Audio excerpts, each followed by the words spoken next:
முருகன் தோற்றுவிக்கும் பொழுதே கூடவே தோற்றுவிக்கப்பட்டார்கள்.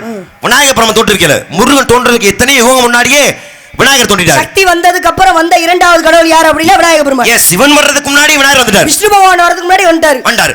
நம்ம கால பைரவர் அப்படினும் போது நம்ம கூட பிறந்தாருன்னு சொல்ல முடியாது. ஆனால் சகோதரர்கள், சிவனுடைய புத்திரர்கள் சகோதரர்கள். ஆனா நீ என்ன கேக்குற, முருகன் தோற்றுவிக்கப்படும் பொழுதே பிறந்தவங்க தோற்றுவிக்கப்பட்டார்கள் அப்படி என்ன நீ கேட்டிருக்க.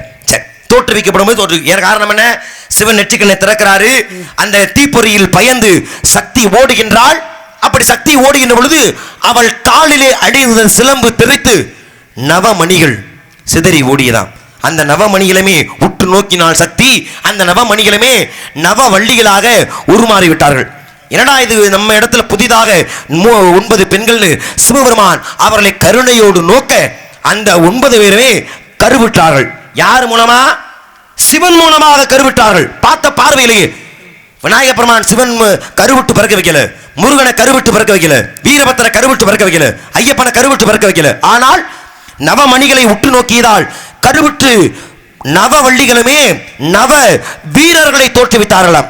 அவர்கள் சூரனை அழிப்பதற்காக முருகப்பெருமானுக்காக துணை நின்ற நவ வீரர்கள்.